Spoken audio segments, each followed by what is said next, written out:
Call to order. Welcome to this meeting of the Oklahoma Aeronautics Commission, July 13th, 2022. The meeting notice was posted according to the requirements of the Open Meeting Act. The meeting will now come to order. Can we have a roll call, please? First Congressional District Commissioner Kevin Potter. Here. Second Congressional District Commissioner David Conway. Here. Third Congressional District Commissioner Charles Ortega. Here. Fourth Congressional District Commissioner Lindy Ritz. Here. Fifth Congressional District Commissioner Blake Rainey. Here. At-large Commissioner Jim Putnam. Here. At-large Commissioner Chairman Jerry Hunter. Here. Thank you. Thank you.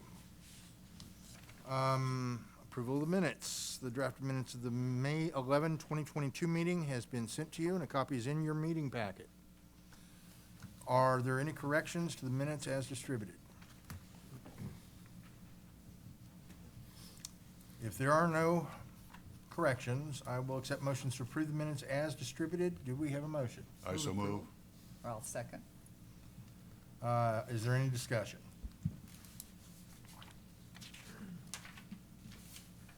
If not, call the roll, please. Commissioner Potter. Aye. Commissioner Conway. Aye. Commissioner Ortega. Aye. Commissioner Ritz. Aye. Commissioner Rainey. Aye. Commissioner Putnam. Aye. Chairman Hunter. Aye. Thank you. Thank you very much. The motion passes. Next order of business is item 4, introduction of new aviation program intern. Director Arties, you're recognized. Thank you, Mr. Chairman. Commissioners, good morning. Hope everybody's enjoying the summer and the extremely warm temperatures we're all experiencing. With the summer, of course, comes a new intern for us, and our summer intern is Christian Nollert from the University of Oklahoma's aviation program. Glad to have him here. And so, Christian, if you want to come forward and say a few things, tell us a little bit about your background. Thank you, Director Arties. Thank you very much to the Commission for giving me this opportunity to work as the summer intern at the Oklahoma Aeronautics Commission. Like Director Arties said, I'm a senior at the University of Oklahoma. I'll be graduating in December with a degree in aviation management and flying. I'll have my commercial pilot certificate, and at that point I'll be looking for a job in to be working at an airport potentially, and then also to synthesize that with working as a flight instructor, so to get to combine all of the areas of my degree.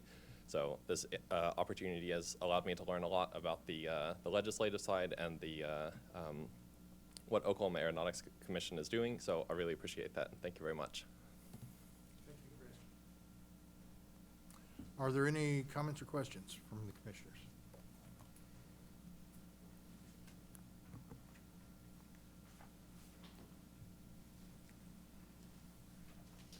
I think Christian's going to be a good one for us. He's kind of interesting. He follows along my path line. He was aviation management flying, also graduating in the fall. That's to get the extra season of student price football tickets, right? Yes, sir. Okay. I just wanted to check on that. Trust me, it gets worse after this last semester. It doesn't get any better. But no, he's going to be a good hand, and he's got some great career aspirations, and not the first time he's interviewed with us. So he's able to come back and show improvement, and a lot of our interns do that. They'll interview with us multiple times before they're selected, and I think that goes to show you the character and the desire and drive for these interns that are coming out of OU, OSU, or even Southeastern's aviation program. So great stuff going on, and we're looking forward to having Christian on board and working through us through the summer. Thank you very much. Director Arties, I believe you have our director's report, item 5. Thank you, Mr. Chairman. Item 5, Director's Report. It has been a busy couple of months. We thought that maybe the end of legislative session would provide us a little reprieve, and we went straight into summer and have been going nonstop since then. After the last meeting in May, we attended the Aviators Ball at the Tulsa Air and Space Museum that we've been doing for the last several years. It's a great opportunity for the museum and the Tulsa aviation industry to showcase itself, to come together, to connect, and obviously, of course, to raise money for the Tulsa Air and Space Museum. Great opportunity, great facility up there, and some of the expansion that they're trying to do. Commander John Harrington was the MC of the event. He had a great cadre of his fellow astronauts and mission control members from the 80s, 90s, and 2000s there to just kind of discuss and talk about space flight and their experiences and how that's transitioning into today's new commercial space flight opportunities. Myself and Sandra and Paula were able to attend the Aviators Ball, and it was a pretty amazing event, as it typically is. And I know based on their live auction and silent auctions, they were able to get some significant funds for their operations and their day-to-day expenses. So great things there. Followed that up on May 23rd with the 20-year celebration between AAR and Alaska Airlines of being partners together in MRO here in Oklahoma. And for those of you that are in the MRO business know that's a pretty significant milestone, especially when it comes to third-party MRO. Things change. Price is the dictation for why an airline wants to go with one party over the other. And so typically you'll see multiple changes throughout the course of an airline's life cycle. And being the fact that AAR and Alaska have been able to celebrate 20 years together as partners in the MRO business really goes to show you the quality that AAR is able to provide, and of course what Alaska Airlines is looking for in an MRO provider. And so we're able to celebrate that with Brian Sartain of AAR, as well as several senior leaders from Alaska Airlines there in the same hangar that we experienced Women in Aviation Day last year. So great event, great opportunity there, and good thing to celebrate at our Will Rogers World Airport. On May 24th, we were able to take a tour with Commissioner Ritz of the Oklahoma Aerospace and Defense Innovation Institute and the Radar Innovation Lab. I think you all have seen in the news a couple of announcements over the last probably 12 to 24 months, both at OU and OSU. OU's is called OADI, OSU's is called OAIR, and they're both looking to stand up and help research, education, innovation programs to focus on both the DoD as well as the private sector, and how can our universities, our premier research institutions, go and help and assist with our aviation aerospace industry. Particularly with OADI at OU, they're really looking as to how can they strengthen that radar piece, because that is one of their expertises, probably unmatched across the world in the research that they're able to do. And of course, we know Tinker Air Force Base, we know Fort Sill and some of the things that they have going on down there with the FISTA and the Fires Command, and really, truly some interesting partnerships that are being stood up. Of course, General Whitcomb, who we know from our time in partnership with the ACES program at Commerce, as well as General Kirkland, 3-star there, retired from Tinker, went to become the executive director of OADI at OU, and just want to be able to continue that strategic partnership between the Aeronautics Commission and the University of Oklahoma and their OADI program. But a great meeting and some great ideas coming out of that. And Commissioner Ritz, I don't know if you want to add anything to that conversation since you're in attendance, but I thought it was pretty good. Well, I just think it allows us to pull all the strings together, and they were quick to say they're not working at different purposes from OSU, but across the state, everybody's got their strengths, and I just think it's limitless. Yep, it really is, and I think that's the one great thing about Oklahoma as a state is we all have our niches in every aspect, not just aviation aerospace, but every aspect. And so seeing our different institutions, whether it's OU or OSU or some of our research or some of our regional universities or even a private university like University of Tulsa, able to kind of come together and make sure that we're able to wholly bring the state up when it comes to educating our youth, as well as making sure that we're able to connect with industry and give industry what they would need from a research and innovation perspective. So pretty awesome stuff there. June 5th through the 8th, I was able to attend the AAAE, American Association of Airport Executives annual conference in conjunction with the United States Contract Tower Association's annual meeting as well. Did that with Nick Young, our airports division manager. Great conference. We had several airports that were up there attending with us. Will Rogers and the Oklahoma City Airport Trust, Tulsa National and the Tulsa Airport Trust. Westheimer from Norman, Stillwater, Lawton, and Ardmore were all there in some form or fashion, sometimes multiple individuals from those groups that were in attendance. We kind of heard from AAA all the different things that are plaguing the airport industry. One of the big talking points and focus points, and we'll talk about this a little later in one of the agenda items, but that is the focus on how do we come up with a new FAA reauthorization. So current reauthorization is expiring in FY23. So how do we prepare for what the next reauthorization is going to look like? Of course, that's the major kind of direction, tactical program for what FAA is going to do for the next, we hope, 4 to 5 years. Of course, Congress may give us 3 years, they may give us 2 years. I would suspect that we're going to have some continuing resolutions mixed in there, unfortunately, but that was one of the big topics of conversation, is how are we going to ensure that all the full breadth of what is considered an FAA reauthorization is able to positively impact the airport industry, both commercial and general aviation. I also had the opportunity, wasn't awarded there, but the award came in the mail. I received the 2022 Leadership Award from AAA for my participation on the United States Contract Tower Policy Board workshop. Sandra had sent that out in a Flight Bites a couple of weeks ago, and I appreciate AAA recognizing me, but primarily the organization, for all of our work to ensure our contract towers here in the state of Oklahoma, the 6 that we have, are able to provide aviation safety, efficiency, and controlled airspace for those airports. June 13th, we had our Federal Aviation Administration State Directors meeting. Of course, me being a regional director for our National Association of State Aviation Officials, I was able to preside over that regional meeting.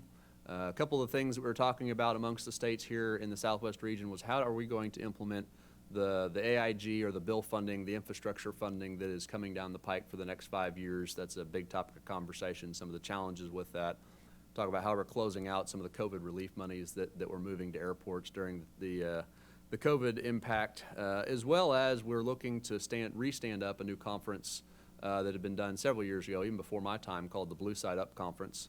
Of course, all the aviators know where that would come from. I always want to keep that blue side up. But it was an opportunity for state aviation officials and FAA officials to get together and really kind of coalesce and figure out, okay, we may not agree on these particular areas, but how can we go ahead and move forward for the betterment of our airport industry, providing grants to airports across the system and across the region, and of course hitting on some of those new areas too, UAS and AAM, aviation aerospace education, ensuring transitions and efficiencies within the NAS in terms of operations with ADS-B and NextGen still coming online. And so just kind of the wide range of topics, and really just getting together, I won't say behind closed doors, but without the consultants there, just FAA, just state aviation officials to discuss some of the challenges that we have when we implement our grant programs and the Airport Improvement Program. The Air and Space Forces Association Garrity chapter was kind enough to invite me to speak to their annual meeting, or not annual meeting, monthly meeting on June 14th. June 14th, able to go talk about OAC. It had been probably about 18 months since I'd last visited with the AFA, and just kind of told them about an update of what OAC is doing, some of the great work that we're doing on aviation aerospace education, our success as a legislative session that had just occurred, and we'll talk about that here in a little bit. But just kind of the whole gamut of aviation aerospace issues that the state is facing and some of the successes that we're experiencing within Oklahoma's aviation aerospace industry. Semi-annual FAA OAC meeting happened on June 21st. Unfortunately, this was a virtual meeting. Typically, we go down to Ardmore and meet there in their conference room, as that's kind of halfway between us and our Fort Worth, our partners at FAA Fort Worth. Unfortunately, we had to do virtual. We had a full day meeting. We do this probably about twice a year, where we kind of go over the 5-year airport construction program, projects that are in it, how we want to implement those. Is the funding appropriate? Is the scope appropriate? Do we agree? And then, of course, looking to the future, looking to that 5 to 10 year period as well, as to what projects, what major projects are we going to be planning for the future that we may be adding into the ACP here in future years. Good meeting. FAA has a lot of new staff, and so it was great, even though we weren't in person, for our staff and our airports folks to be able to at least see on screen and put a name with a face as to who exactly was doing what airports and what oversight program management or engineering specialties, planning specialties, and you name it. Really, really good meeting there between us and the FAA. Item H, Oklahoma Aviation Advisory Board for the Oklahoma Aviation Academy. I think some of you all may have seen this in the news, what's going on with Norman. They have some pretty amazing vision down there, and obviously a lot of thanks goes to Rick Nagel and the superintendent of Norman Public Schools. How can we stand up a purpose-built aviation academy that is full immersion? We've got a lot of stuff happening with AOPA, but they're looking at a full immersion program, similar to, as you all have probably heard, the Raisbeck Aviation High School in Seattle. There's another high school in upstate New York as well as Michigan that are full immersion kinds of programs. And given the workforce challenges the state of Oklahoma has within the aviation aerospace industry, They want to partner together along with the University of Oklahoma on how can we stand up a purpose-built aviation academy to educate our students in not just the South Central metro area, but the entire metro area and the entire state, I think, is their goal and their vision.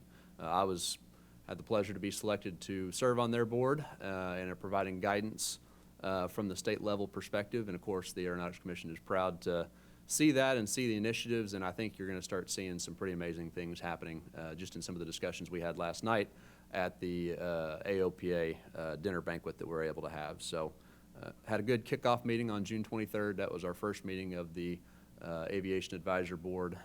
Really great discussions there amongst the OU partners, the local economic development partners, Rick Nagel, the school board, and of course myself and others from the state to really figure out what is the thing that we need to go after first, because there's a lot of things that we can choose from. And so what's the strategic vision? What are the steps that we need to take to move forward for that vision to be able to become a reality in Norman, Oklahoma?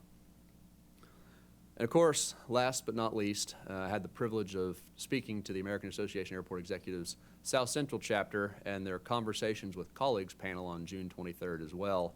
That was an opportunity for KSA and the AAA South Central chapter to visit with all the state aviation directors from across our Southwest region, while the airports were able to be there to ask us questions and just kind of have a candid conversation between state aviation, our consultant community, and our airport community as to what are some of the challenges and some of the things that we want to see moving forward within the airport realm for the next year, 5 years, 10 years, 20 years, as some of us are creating system plans and economic impact studies and looking to that long-term vision and that long-term future.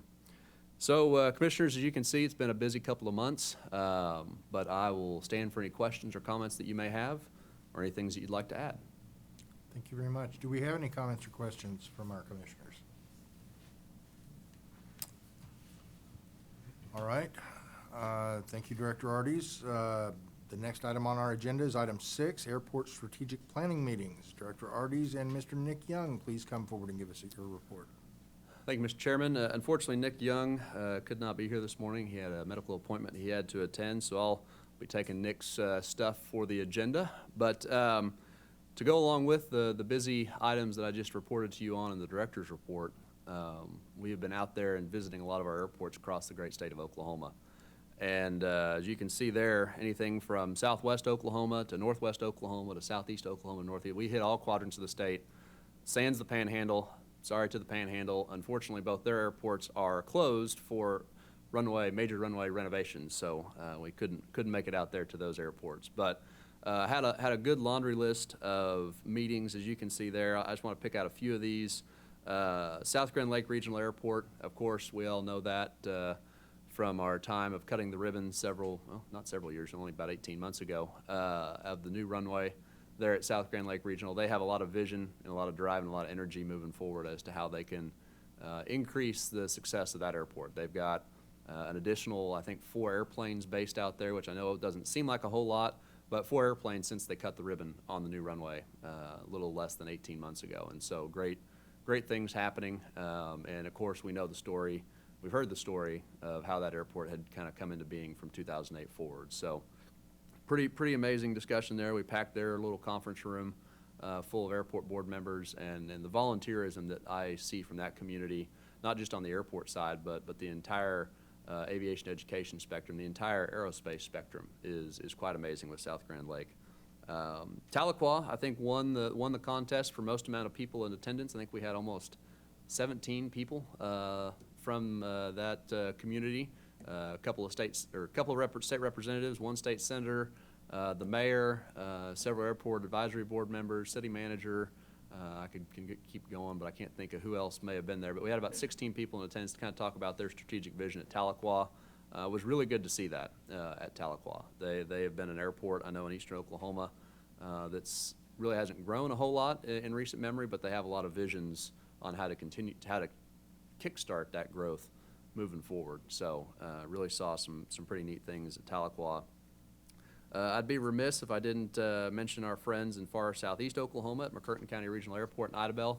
For those of you that have flown down there recently and know about the large rock pile, I think that was the only OAC project in the history of our program, maybe going back as far as when we first built some airports that had blasting as a part of their construction project. Of course, if you've been to southeast Oklahoma, you know they don't have a whole lot of soil down there, pretty rocky, and the airport sits basically on a big old rock. And so when they had to build the parallel taxiway over the last 7 or 8 years, a lot of blasting and a lot of rock had to come out to be able to put that parallel taxiway in. And of course, it was sitting because the cheapest route or the cheapest place to put that rock was their future development. And of course, that's kind of stifled hangar growth and potential out there. And so I'm pleased to report that the rock is slowly moving away. They have a crusher on site, and they're slowly turning that big rock into Little Rock and turning it into ag base for future construction projects somewhere in southeast Oklahoma. So hopefully here, maybe in 12 to 18 months, that will be gone, and they'll have that whole area open for potential development and hangar growth for southeast Oklahoma. Can't forget our friends in northwest Oklahoma, both Alva and West Woodward. Had some good conversations with them and kind of discussed what future do they want to have for their airports. Of course, we know our western Oklahoma airports, the activity at those airports is based a lot on the oil and gas activity. And of course, right now, oil and gas activity is feeling pretty good. West Woodward reports lots of airplanes flying in. They've just undertaken a $1 million locally funded project to replace both their Jet A and 100 low lead tanks, and we got to see that. It was pretty nice project that Woodward was able to undertake, and the fact they're able to do that on their own dime was pretty impressive. So great things happening at Woodward, and of course Alva, one of the newer runways in the state, had a lightning strike and basically zapped their entire runway lighting circuit. So we were up there trying to figure out how can we go about solving some of the challenges that they're experiencing to ensure that they're able to have night operations happen at their airport. So. If you don't follow any of these airports on social media, I would recommend doing so. They have some great airport pages. They post a lot of the activity that happens at their airports, and especially in western Oklahoma right now, whether it's Alva, Woodward, Elk City, you're seeing some pretty big airplanes. In fact, it was funny, we had a story from Elk City that there was a certain country singer that someone had thought that they were flying their helicopter through Elk City, and of course, we know how viral things can happen on Facebook. They posted that country singer, and I think they said it's like 50 people show up at the airport one day when they started following on that helicopter on FlightAware. Of course, it wasn't the country singer's helicopter. He had flown in a fixed-wing airplane a couple weeks before, but ironically, it got those 50 people out to the airport that had never been to the airport before. And I think they finally had a little eye-opening experience, and that has spurred into a conversation of how can we potentially have a fly-in or a breakfast or a lunch to be able to bring the community out to the airport on a purpose mission to be able to see what great things are happening in Elk City. So all in all, great meetings with airports. Everybody was extremely glad that we're able to visit all their facilities and kind of discuss with them on a strategic level what's going to be needed. So, and of course, as we do this again, probably here sometime in August and September, we'll of course invite all of you to see if you can attend those meetings. I understand you have day jobs and other responsibilities, so don't feel obligated to go if we reach out to you. Just know it's an offer, and if you have the availability and the time to go, we'd love to have you participate with us. So that's it, Mr. Chairman and Commissioners, but I will stand for any questions. Do we have any questions or comments? Thank you very much, Grayson. Next on the agenda is item 7, legislative, congressional, and regulatory update. Sandra Shelton, can you please come give us your report? Anything you want to add? Got it. Okay. So two things I kind of want to talk about here. One is the $4 million appropriation I believe you saw from my email probably in mid-June that we have been able to build on the success that we had last year. The $2 million appropriation has been turned into a $4 million appropriation for this year. We are extremely proud of the success that the agency has had, but I do want to commend Sandra Shelton specifically for her work and good tidings at the Capitol for being able to get us some extra dollars to go back and invest in airport infrastructure across the state of Oklahoma. I think what we have seen, particularly with the hangar program and what we're able to do there with the 6 or 7 projects that you all were able to approve, what we're able to do to talk about the story of what airport infrastructure can mean to enhancing economic development at airports across the state of Oklahoma. And so at the end of the day, it really was a shout out, not just to the agency, but to the relationships that we've been able to build, not just in the last 12 months, not just in the last 24 months, but going back 10 years, 15 years, 20 years. It's a long time coming, and I know I'm here at the helm, and I'm proud to be at that spot. But there's a lot of thanks that go around, from state leaders to legislators to current commissioners to past commissioners to everybody for where we're at today. And of course, we'll talk about one of the thoughts on how we're going to spend that $4 million here at a later agenda item.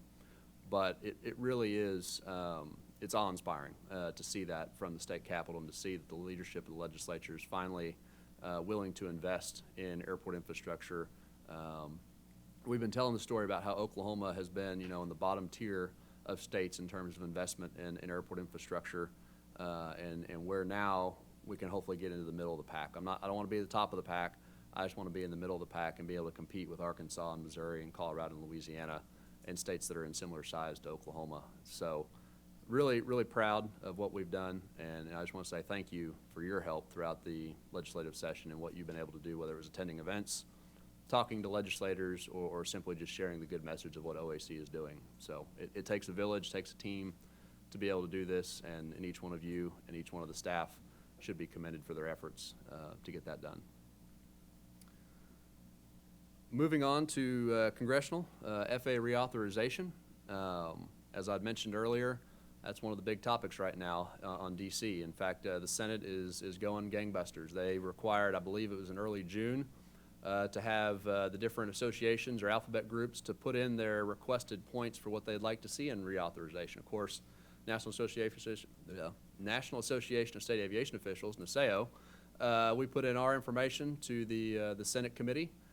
We've AOPA, EAA, A4A, all the alphabet soup groups have put in their information. Of course, now the Senate will go and have various committee hearings for markups and discussions on how can we go about getting another 5-year long-term FAA reauthorization. It really has been nice, and I think those of us that are fairly new to the industry are about to go through kind of a whirlwind reauthorization process in the continuing resolutions.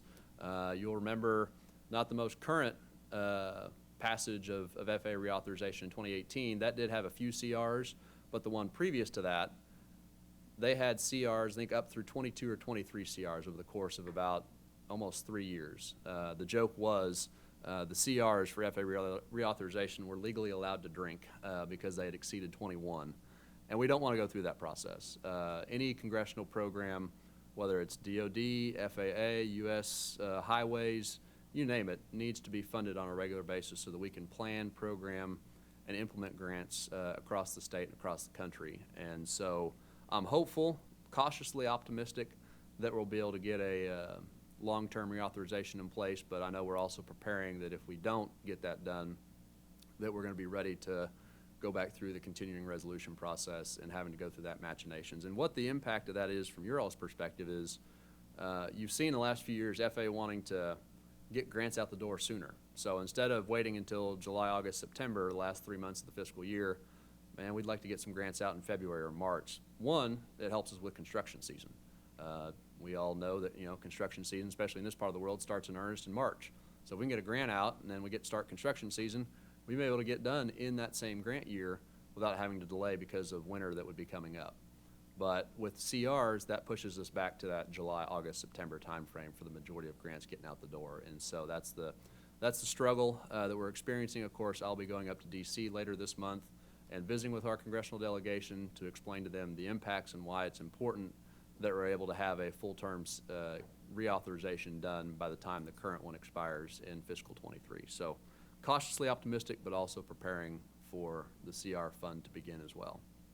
So that being said, I'll stand for any questions or comments on either one of those items, but I do want to say thank you, and I think you all should be proud of your staff and your organization for getting us to this point in time where we've got an appropriation of this caliber, and we hope to be able to keep that moving forward into the years that are upcoming.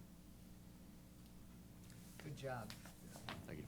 Excellent. Thank you, Grayson. If we don't have any questions or comments,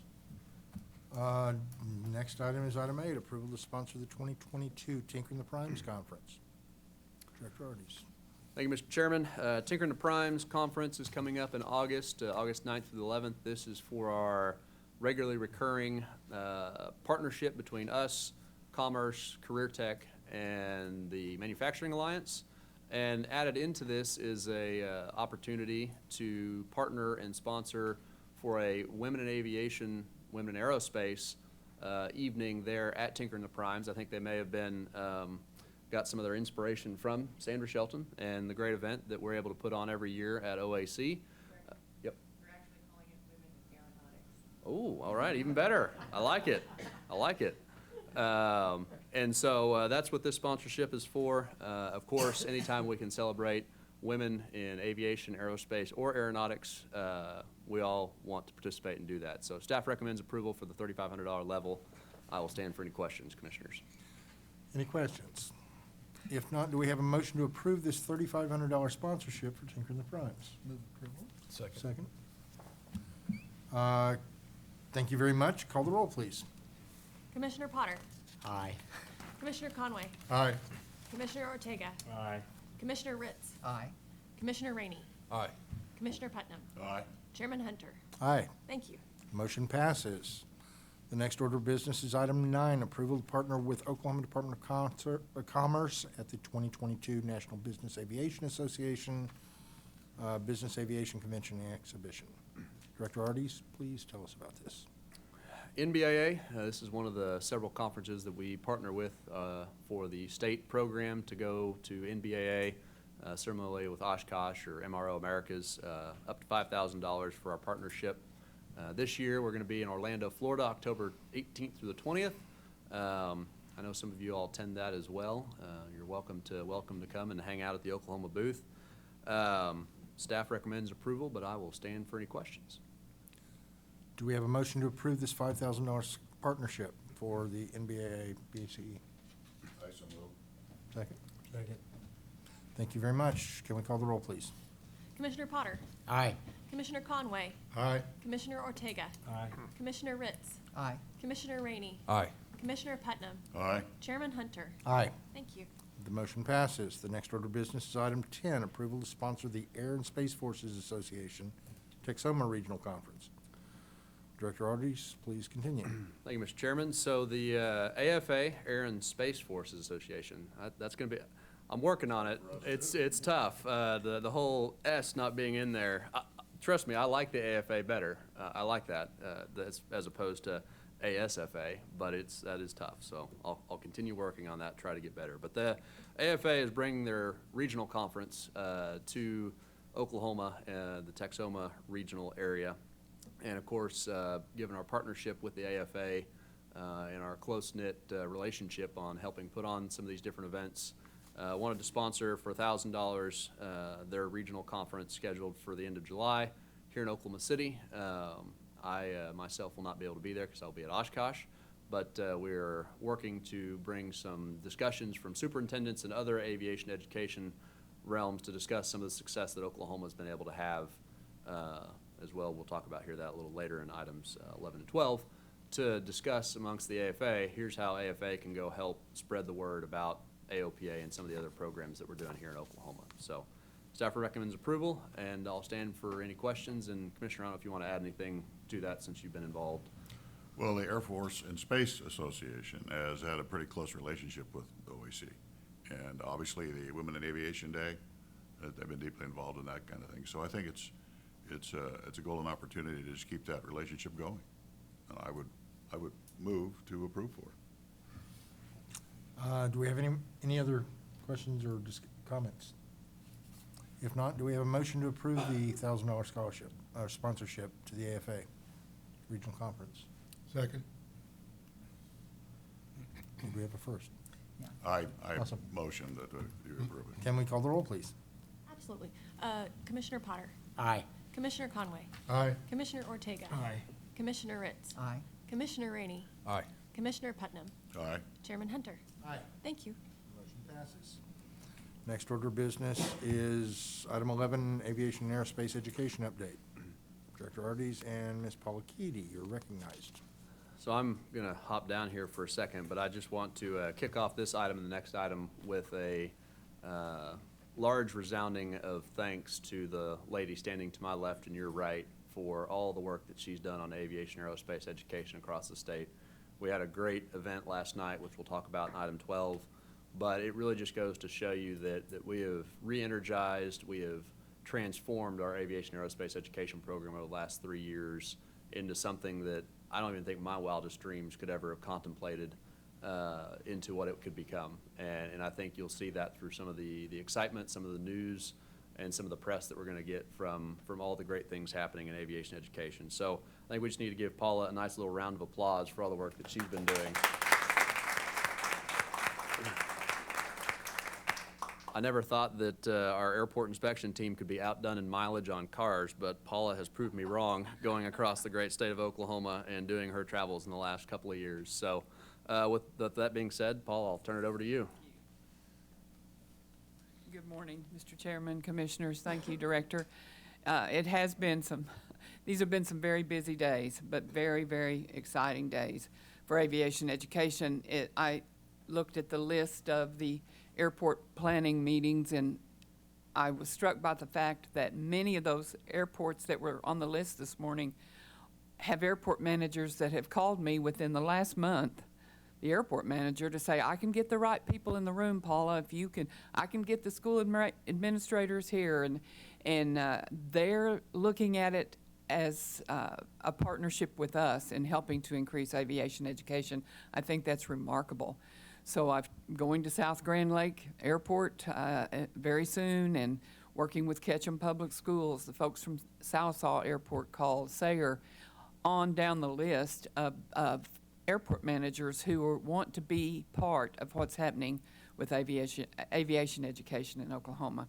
So I count it a privilege, I really do, because, and I didn't speak last night at the banquet, but had I spoken, I would have said, you know, I am not an aviator, and I kind of am now, but I'm not an aviator.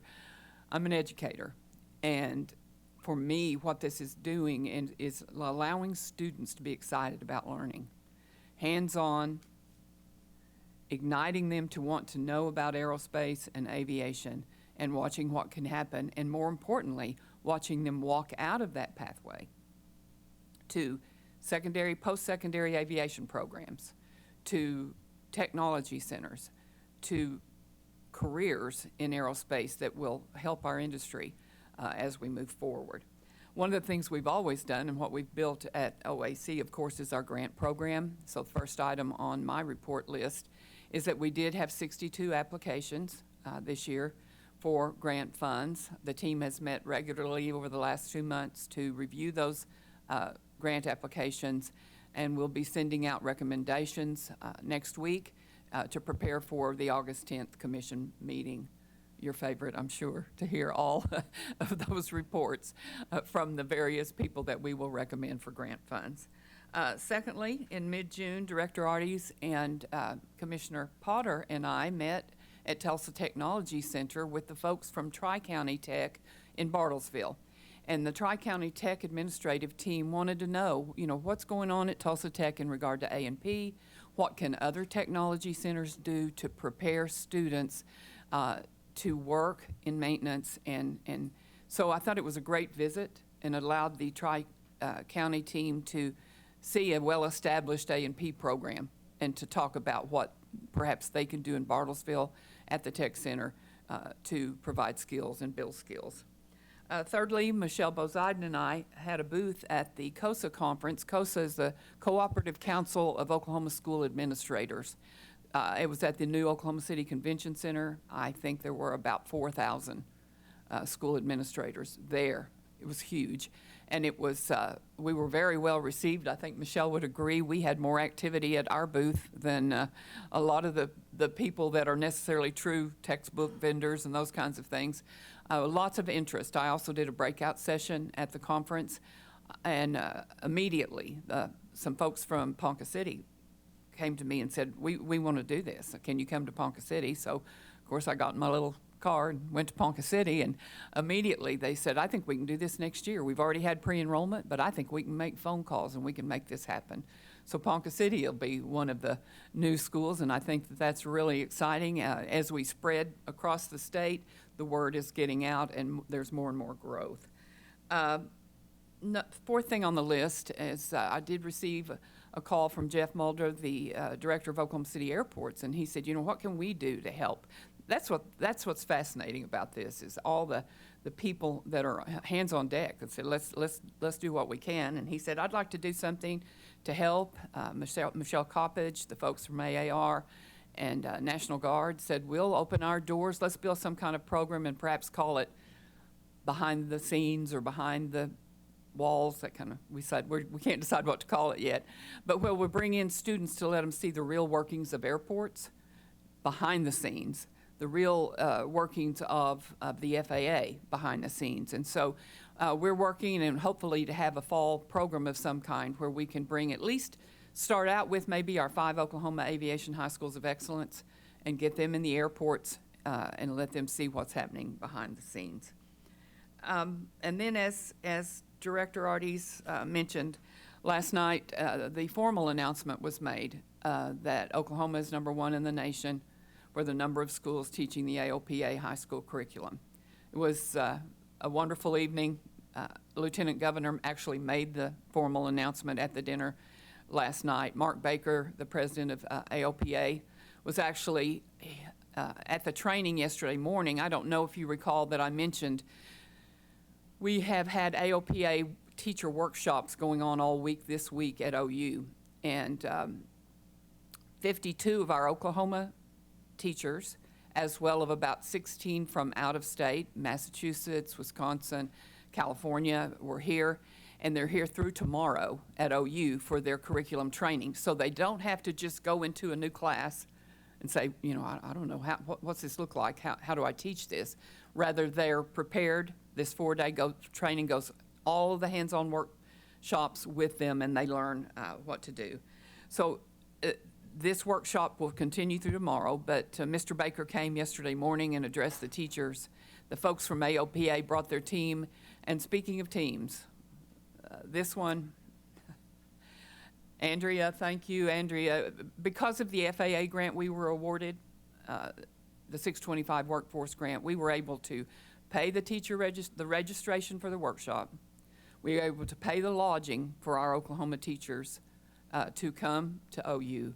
We will be able to provide the meals for them each evening, which is a remarkable gift to our Oklahoma schools, who normally are saying, well, we could send some, you know, trying to figure out how to come up with that $1,000 or whatever it is, more than that, to send those teachers to training.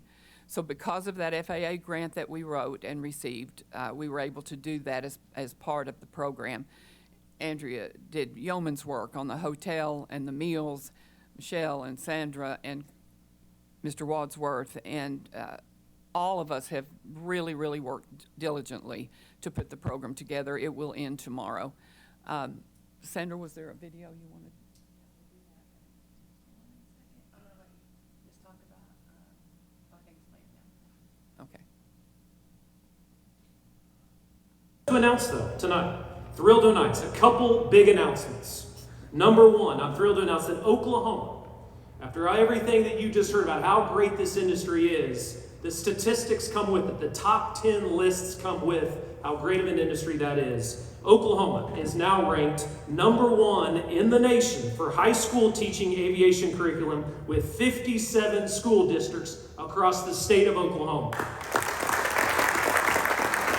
#1. Stitt wanted to be top 10. Aviation in our aerospace industry is far surpassed it. #1 in the country. How great is that? The implementation of, yes, the Aircraft Owners and Pilot Association's You Can Fly high school aviation curriculum. Thrilled to announce that. So it was an exciting night, and the folks from AOPA are very interested in returning next year to do the training again. Obviously, we won't be able to add all the extras because of the grant funding will not be there, but we can work to help schools get to Oklahoma for training, OU for training, rather than going to Frederick, Maryland, which is normally how that works. So again, I'm appreciative to all the folks in our office, and I'm appreciative you'll see a shot here of OU Aviation gave all of the teachers on Monday morning a flight. They got to fly over Owen Field, and they came running in showing me the pictures of their flights that they had gotten to take. For many of them, they'd never been in a smaller aircraft, and so it was a good day. And then Monday afternoon, we went to Mike Monroney. There we are at Mike Monroney, and had a behind-the-scenes tour of CAMI and all of the things that are available at FAA. And one of the real positive things was that FAA invited all those teachers to bring their students out, and so they know the person to work with. Last night at the banquet, Commander Harrington, many of you have heard him speak before, did a wonderful job as the keynote speaker. We had a young student from Mustang High School, Lily Putman, who gave her remarks about what the AOPA curriculum has meant to her life already, and she'll be going to Embry-Riddle in the fall.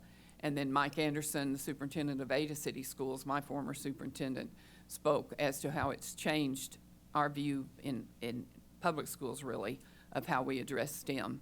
And to use aerospace and aviation as the basis of your STEM program is awesome. So again, I thank you for this opportunity, and I thank our team at OAC for making what I think is a real change in education in Oklahoma. Paula? Yes, sir. When I came onto this commission approximately 7 years ago, and at the time I came in screaming about how there is a pilot shortage that is coming if they don't get their act together, and that education is important, long before you came to work on this commission, before a number of people were on our staff here.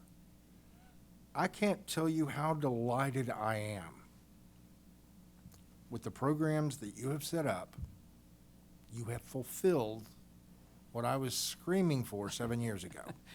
Thank you. And I am so, so delighted to see this happen. Thank you very much. I count it a privilege. Thank you. Folks at ACES are very happy too. They're very excited. And it's been great to work with them, and again, that's what I'm saying is the partnerships, walking hand in hand to build Oklahoma and to build aviation in Oklahoma has been a real fun pathway. Last night, I mean, you all knocked it out of the park, and to think, first of all, the president of AOPA doesn't just show up, and under the circumstances, I think it's particularly special, but I think it's something that doesn't get enough publicity. I know we're all trying, but it is huge. And I kept saying 50, and of course now we're up to 57, and maybe Ponca is 58, and so it keeps on giving. And a little story about Paula, when we were involved in doing the grant proposal, and you put everything you can because you want to make sure to get it. And the old adage is be careful what you ask for, because if you get it, you have to deliver. And it was big, and thanks to you all. Thank you. It's Mr. happening. Baker asked me last night, he said, you think we can get to 100 pretty soon? I was going, oh my God. Jeez. We got 2 more weeks. Get some more gasoline. Well, thank you very much. I appreciate the kind words. Well done, Paula. Thank you. We appreciate it. Just so you know, her husband calls her Amelia Earhart. Oh, I've Are there any other questions or comments from the commissioners? If not, on to item 13, airport construction program. Nick's out, so Grayson, that's you. Lucky me. Lucky number 13. Airport construction program. You'll remember we brought to you 7 projects for the hangar program. One of those projects was at Ardmore Municipal Airport. They had identified a project to build a very, very large MRO hangar. As they went into the deep weeds of how to build that hangar, they quickly found out that they themselves couldn't afford to do it. We were only providing $600,000, but we're talking about a $30 million MRO hangar, something that could handle a 777. And so what they have done is they have pivoted to doing a private land lease with that hangar. And so the private company they're trying to recruit to the airport will be building the hangar. And of course, they still want to build a hangar that's going to serve their needs, and that's what we're presenting to you today as a change in scope of approving Ardmore to move forward with although large hangar in the scope of things, a smaller hangar than what they were originally proposing, and 120 by 120 corporate box hangar. They have a flight school that wants to locate in that box hangar, as well as a jet, and keep it open for some itinerant overnight jet traffic as well. So staff recommends approval. Of course, this is contingent upon the commission receiving acceptable loan application once we've received the bids, but we are looking to make that change, and staff recommends approval for it. I'll stand for any questions. Explain to me how the 600,000 loan works. So $600,000 loan, based on the rules that you all approved, is a 10-year payback period at a 1.8% interest rate. So really good, looking better by the day. But at the end of the day, 1.8% interest rate, 10-year payback on an annual payback, based on the $600,000. Of course, you all approved, for example, the loan at Thomas, which was less than $600,000, so that the final loan amount will be based on the percentage of what the final cost is. But clearly, since we have a $2 million project cost and we're providing 60%, it's going to be the max $600,000, which is kind of the cap that we've set in the rules for the loan program. And the thought is, if we split it up, we had 5 grants and 2 loans of the 7 projects that we presented to you all. The thought is, if we can kind of keep that happy medium between loans and grants, the loan money will keep coming back to us, and then as soon as that comes back to us, we then just re-loan it back out for more hangars on down the road. Okay. Thank you, sir. Are there any questions? If not, do we have a motion to approve this amendment to the 5-year ACP? Move approval? Do I have a second? Second. All right, sir. Any discussion? If not, call the roll, please. All right, Commissioner Potter, Aye. Commissioner Conway, Aye. Commissioner Ortega, Aye. Commissioner Ritz, Aye. Commissioner Rainey, Aye. Commissioner Putnam, Aye. Chairman Hunter. Aye. Thank you. Thank you. Motion passes. The next order of business is item 14, Airport Construction and Grant Program Consent Docket. Commissioners, remember that any or all the items on this docket can be considered individually. Mr. Ben Nagavi, you Yes, are sir. recognized, sir. Good morning, Mr. Chairman, Commissioner. For construction grant program, we have 3 projects that need your approval, and as you mentioned, you can vote them individually if you wish to. We have 2 projects for Clinton. The first project is to mill and overlay the terminal apron. The total cost for this project is over $442,000. FAA is going to pay $150,000 of that. American Rescue Plan Act gonna pay more than $16,000, and the state fund is over $262,000, and this sponsor matching gonna be over $13,000 for this project. We have a crew of the Clinton Regional Airport. We have the city manager here. I think he has something to say about this project. Say so? Yes, go. Good morning. Robert Johnston, City Manager, Clinton, after many, many years in Frederick, where I knew Mr. Ortega. Thank you for the opportunity to speak just briefly. I can tell you how much we appreciate your consideration of this and acknowledge a lot of work on your staff's behalf, getting us to this point in the process. Thank you for that. As you may know, or perhaps not, last October, we endured a tornado hit Clinton Regional, caused some damage. We're recovering. Even though these projects predate that recovery, I think it maybe inspires us to continue to do some more improvements there. So I've got a small delegation of other people from Clinton here. Our airport manager is here, and our engineers here. Should you have any difficult questions of me, I'll defer to them. Otherwise, I just want to express appreciation for the City of Clinton, Clinton Regional Airport, for your consideration of these projects and the funding. And I'll stop right there. Okay, enough? Yes, sir. Thank you. Thank you, Robert. The second project, again, is at Clinton. The project is to, if you go to the next slide, please. The project is to rehabilitate the runway 1735. The total cost for this project is over $2.7 million. FAA is gonna pay 90% of that, which is over $2.4 million. And the state and the sponsor matching, each one of them gonna pay 5%, and it's gonna be about $136,000. The last project gonna be at McCartan County. and the project is to rehabilitate the runway 220.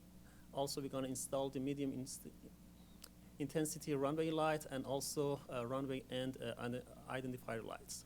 The total cost for this project is over $3.1 million. FAA gonna pay 90% of that, which is over $2.8 million. And the state and the sponsor matching, each one of them gonna pay 5%, which is gonna be about $157,000 for each one of them. I'm standing for any question you may have, but staff recommends approval. Is there any discussion? Or questions? Do we have a motion to approve this consent docket as presented? I so move. Second. Call the roll, please. Commissioner Potter, Aye. Commissioner Conway, Aye. Commissioner Ortega, Aye. Commissioner Ritz, Aye. Commissioner Rainey, Aye. Commissioner Putnam, Aye. Chairman Hunter. Aye. Thank you. The motion passes. Thank you. Moving on to item 15, 5-year master agreement for engineering services. Mr. Nick Young is out. Mr. Arties is in.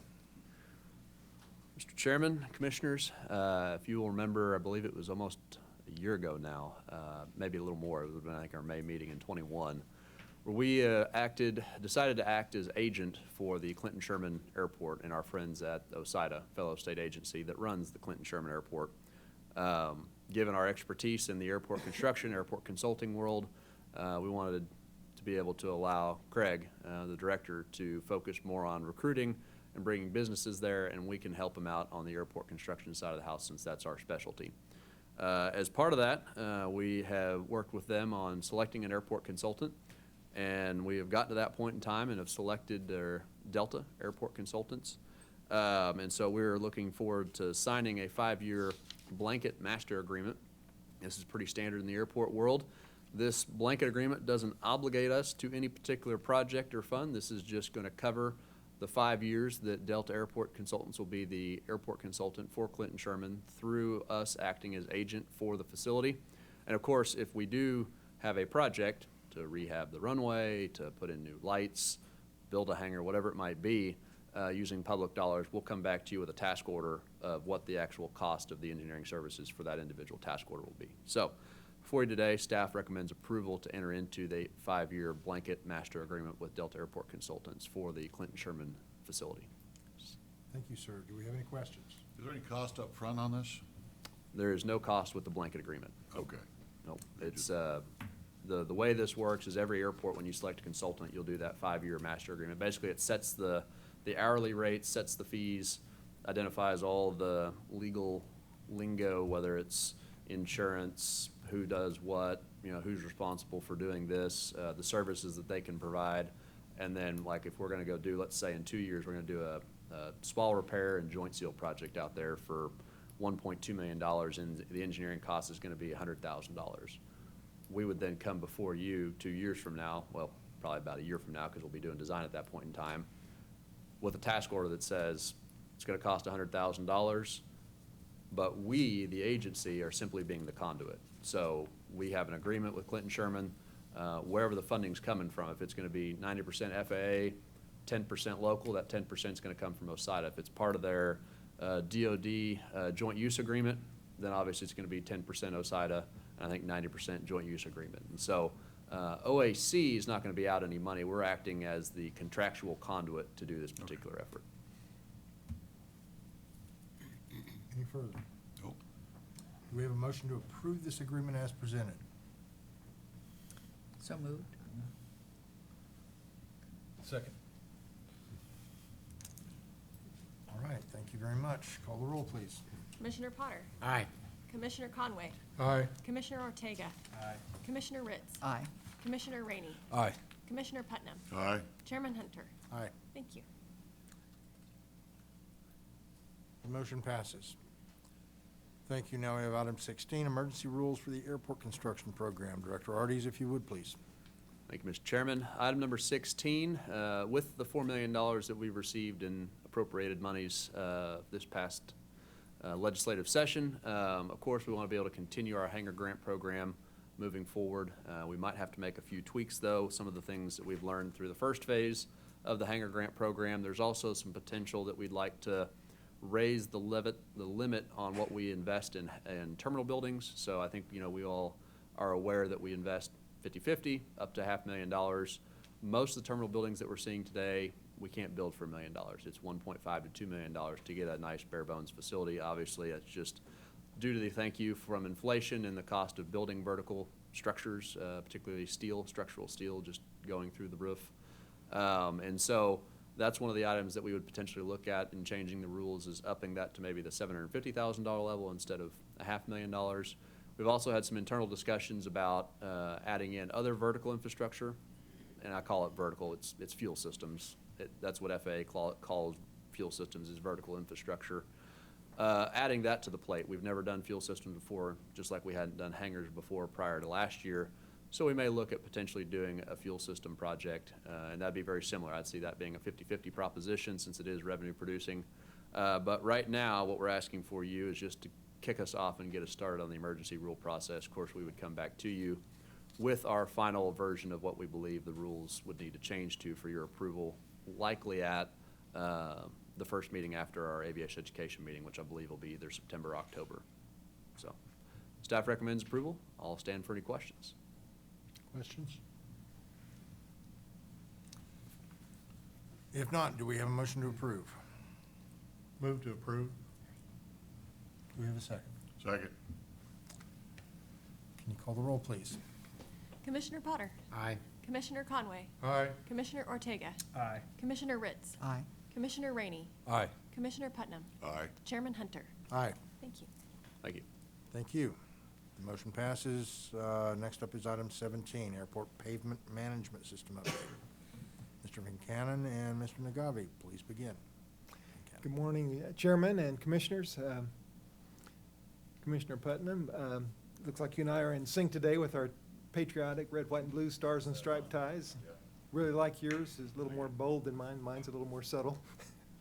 Anyway, glad to be here to talk about the Airport Pavement Management System.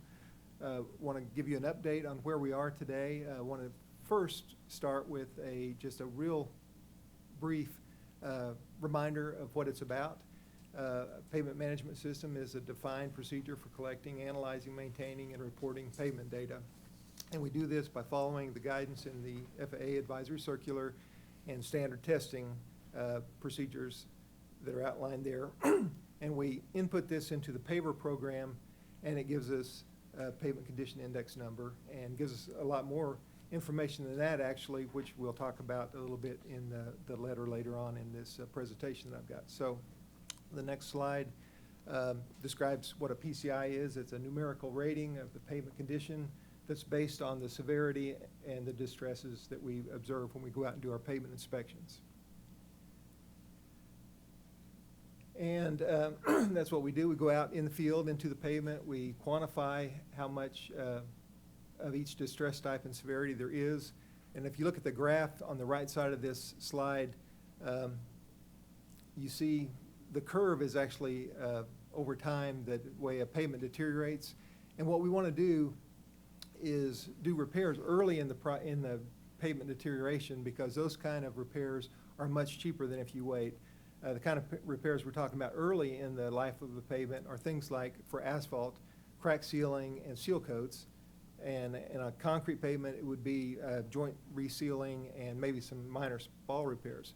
If you wait until that next arrow there, it costs approximately 5 times as much to wait that long and do a more major type repair, like in asphalt case, some more patching or milling and overlays, or in a concrete case, the joint sealing, but also some patching and maybe even a panel replacement or two. If you wait longer, it's much, much more than 5 times that early cost, and that would include basically reconstructing some of the pavement.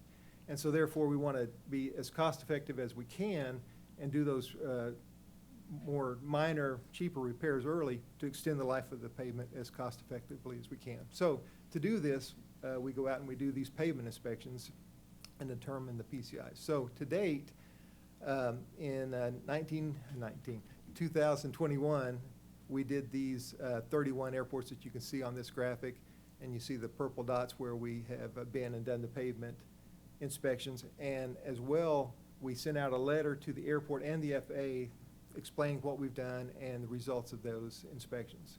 This year, on the next slide, you can see what we've done this year. And we've done 18 airports so far this year. And you can kind of see we've gone across the state again doing these pavement inspections. And we've taken a hiatus right now because the heat in the summer, it's pretty hard to get out there and be on the pavement. If you've ever been out in the middle of an asphalt apron in the heat of the day and felt the heat come up from the pavement and, you know, looked up at the sun bearing down on you and you think, man, that sun's 93 million miles away. I'm glad it's not any closer, you know, because it's so hot out there. So what we're going to do the rest of the year, when the fall comes, we'll come back and do the ones that you see here on this slide in yellow, which will be another 16 airports to finish up this year. And we'll do those inspections and get the letters out to the airports as well as the FAA. And then you see here kind of a summary of what we've done to date, 21 and 22, what we will have finished this year, all the different dots. The ones without dots are what we're going to do next year. And again, this is a triennial event. We do these airports once every 3 years. If you don't do the PCI type study, the FAA requires you to do a pavement inspection and a report every year, but doing a detailed pavement condition index study, we can do that every 3 years and not have to do it as often. And you'll see why they allow us to do it once every 3 years. On the next slide, you see the letter that we send out. Hopefully, I believe this was in your package. And so what you get in the letter that goes out to the airports and to the FAA is a cover letter and then an attachment that shows, kind of describes what the PCI study is about and what we do. The next couple of pages gives recommendations for repairs, and hopefully it's like this one that is in this example that we sent to you. It's mostly just crack sealing and seal coating, and I wish I could see that a little better. Those tables are really important. It shows you the near-term maintenance that needs to be done. The next page shows you the long-term repairs that need to be made. Then the next page gives you a really detailed breakdown of stopgap measures, which stopgap measures mean that you're repairing the pavement. It's gone past the critical PCI where it really needs some major repairs. What we want to do is a preventative maintenance that's also on this table that extends the life of the pavement. So you spend less money and extends the life of the pavement very cost effectively. And then the last page of the letter is the actual map of the airport, and you can see here the different PCIs for the different sections, the runway, the taxiway, apron areas, and then it rolls up into an airport PCI. And it's very colorful, gives you a graphical view of what the airport's PCI is. And then finally, along with this letter, we input all this data into the GIS map that's available at oac.ok.gov. You can go there to the OAC website, look at the menu that says airports, bring down that pull-down menu, and do airport payment management, and click on that, and this map comes up, and you can click on any one of these airports or type in the airport name and get a lot of that same data that has been provided. Again, this is a really important program because it gives a tremendous amount of data to the airport and the FAA, and also helps us maintain our airports in the most cost-effective manner that we can. And with that, I will stand for questions. And the first question is, yes, we're still excited about pavements. Thank you, Kelly. All right, thank Do you. we have any questions? On to item 18, UAS and Advanced Mobility Update. Mr. Doug Wood, we are ready for your presentation. Good morning, Mr. Chairman, Commissioners. Pleasure to be back. So this is about my official 6 month on the job. So I wanted to give you a little update on what we've done for the last few months. The first thing that I'm going to talk about is Sandra has set up a specific Facebook page for the aircraft systems, vehicles, and advanced mobility, and things that are happening within the state and within the industry. And so we've been posting as much stuff as we've been able to with that new Facebook page. I've been learning social media. My daughters have been picking on me a little bit about my lack of skill set in that area, so they've been helping as well. But that's our new Facebook page, so you can go to Facebook, and I think it's / Oklahoma Unmanned. The second thing is some public safety contacts. I've kind of slowed down since we've been doing some more advanced mobility stuff, but I've been out to a number of police departments. I went to the Cleveland County Sheriff's Department and spoke with them about their program and some of the stuff that they're looking to purchase. I met with the Assistant Chief Webster in Bristow. They've got a brand-new program. They're looking to get their pilots trained, so I hooked them up with Moore Norman Tech and a program that they're running to certify pilots as well. So we've had those contacts. I'm hoping this fall I'll be able to get out and visit some more agencies, public safety and emergency management, and some of their programs. And I'm also going to be attending the Oklahoma Highway Safety Summit in Tulsa at the end of the month. So hopefully I'll be able to make some contacts there. The next page. So this is a little preliminary, but I think I reported last meeting on the AUVSI conference that I attended. And one of the contacts that I made there was with the Defense Innovation Unit. For those of you that aren't aware, the National Defense Act of 2018 demanded that, or eliminated the use of Chinese and other made drones that were data security and cybersecurity issues for the DoD, for the Department of Interior, for the Department of Energy. And likewise, the state of Florida followed suit, banning all of those drones. And then put in a place, you have to have an American-made or a drone made by a company that met those data security issues. So the Defense Innovation Unit took that project on, but it was specific to military mission drones, not just commercial drones. And so we've seen an opportunity to partner with them and FISTA and OCAST as well in possibly bringing that testing procedure to Oklahoma. Those discussions are preliminary. Everybody seems to be on board that this is a good idea. We're just working through all those details, and so I'm hoping to have an update on that for you by the end of the year. But I just wanted to report that that trip to Florida did result in some additional contacts and possibly some industry coming to Oklahoma. I'm kind of the proctor for the Emerging Aviation Technology Subcommittee under the Secretary of Transportation's Advanced Mobility Council. We've had 4 meetings so far. There are 13 members on board. We're looking to get one more for a nice round 14. The discussion is primarily started with introducing themselves and their own skill sets and what does success look like in Oklahoma and where do we want to invest those precious resource dollars. Eventually, the planning is to come up with some subgroups that they can use their individual specialties for and figure out what those areas are where what we look like next year, what we look like in 5 years, what we look like in 10 years. And so that's been a successful first 4 meetings so far. We'll be doing that monthly, and we'll see what they come up with that we can report back to the Advanced Mobility Council for implementation. Something I'm excited to announce, the Thunderbird Drone Festival is going to be in Woodward, Oklahoma on August 12th and 13th. Commissioner Ortega, I believe that's in your district, is that correct? And this is the 2nd annual. This is a festival that celebrates filmmaking with drones. And they have, I believe, in excess of 200, maybe 235 entries. I spoke with one of the judges, and they're feeling a little overwhelmed. But these are everything from teenagers to professional companies that are making either short movies or TV commercials or just those types of things using drones to collect that imaging and create movies. So the film festival is on Friday.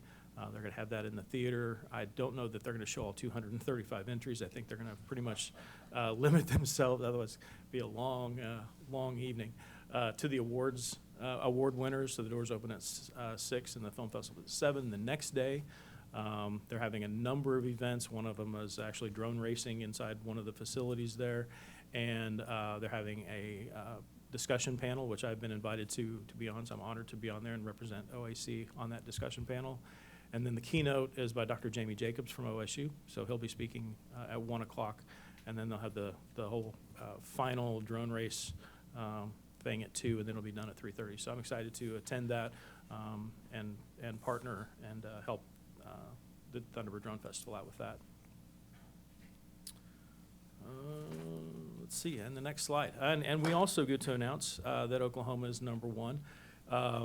There was a study done by Brent Skorup with the Mercatus Center from George Mason University. He used a whole set of criteria about how is your state ready for advanced air mobility and the wave of the future. And so Oklahoma came in #1 in that study. I will say that I had absolutely nothing to do with that. That all research all took place before I was hired, but the end result of that was a place in that study that has this office as receiving full points. So I'm happy that that study came out. I'm appreciative of my position, so that's the news there. So we've been using that also on our social media and hopefully in our recruitment of industry and commerce for the future. And I will stand for questions. I saw an entry on your slide that said you're seeking an extern Yes. from the School of Law. Yes, so as part of the subcommittee, there's a need for, I guess, grunt work is probably the best way to put it. And so Director Artie's contacted Dean Roth at Oklahoma City Law and requested that we have an intern. So that we've gone through the process with ODOT as a supervising attorney. And so that extern will work with that supervising attorney and the subcommittee this fall, and then we'll determine whether that's going to continue in the spring with a new intern, or I guess they're calling it an extern, or someone different. Difference between intern and extern is? It has to do with whether they receive credit or get paid. So if it's a extern, they're working for credit towards their law degree, and they're not getting paid. If it's an intern, then they, as I understand it, through that process. I'm not sure if that's the same for our intern, but that's how they define it. Okay, thank you. All right, thank you very much. A lot going on. Thank you very much, Doug. Our next order of business is item 19, review of upcoming aviation and aerospace events. Sandra? Good morning, Commissioners. You know that when you see me, you have made it through yet another commission meeting. I would like to note the clock. That is 11:17. In record time, we have brought you these amazing things, and we would like to add those minutes that we have left to our next meeting on August 10th. So let the record show. Hey, guys, July 30th, we're going to the EAA Air Venture. I hope that you will come. There's a lot of Oklahomans going to this. Some friends of ours at Wiley Post and Gary Manning and his wife from the EAA chapter. They have all invited me to come and sit under their plane with them in the heat and the mosquitoes. So I'm super excited about that. And the Inhofe Luncheon is going to be Saturday, July 30th at the Pober Pixie Tent. Super important. So if you are in Oshkosh or you have the ability to go, we would love to have our commissioners there with us, and of course the public watching today. August 12th, the Air Force Association is dedicating their Rosie the Riveter Garden across from Tinker Air Force Base in the Tourism Welcome Center there in Midwest City. I would love for commissioners in that area that are able to attend. It's at 9 a.m.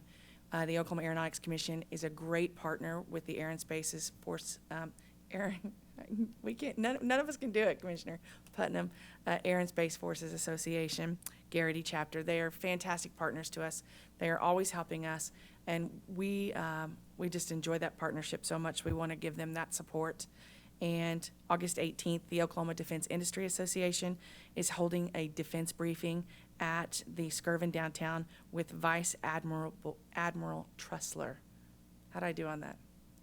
Vice Admiral, yes. So August 20th is the Okie Derby at Sundance Airport, and the Aeronautics Commission is proud to support that financially this year. We didn't have to bring that to you for a commission vote. We gave a $500 sponsorship. So we love the 99s, and we just wanted to bless them as much as we could, and we plan to support them that day and be there. August 19th is Oklahoma Aviation and Aerospace Day in state statute. You are encouraged by state law, Senate Bill 47, passed in 2017, to dedicate a portion of your day to aviation and aerospace. I expect all of you to go flying that day and to post it and share it with me on social media. September 10th is the Green Country Aerofest in Claremore at Claremore Regional. And the Aerospace Forum, Commissioners, is November 1st this year, and that is being presented by the Department of Commerce, the ACES program at the Omni.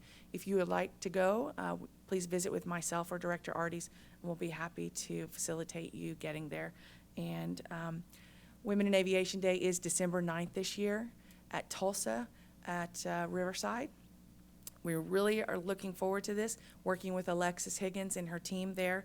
And then Aero, Oklahoma is set for March 22nd, 2023. Everybody, that's a snow day for you at your jobs. So you need to come to the Capitol, and we're going to have a great time. So that's what I have for you today. I'm happy to yield to any questions. Is it still Women in Aviation Day? I understood that was Women in Aeronautics Day, right? That is, so here's what happened with that. Tinker and the Primes added Women in Aeronautics to their 3-day event. And so they're having a reception that night. And if anybody wants to go, Commissioner Ritz or anybody else that wants to go, it's Monday night of Tinker and the Primes. And they really loved what the Aeronautics Commission has done with women in aviation. So they added Women in Aeronautics to their program. And I think they're going to have it for quite a while. They're planning to really grow that program and encourage young women to explore aerospace careers, especially defense. Thank you very much. Do we have any questions?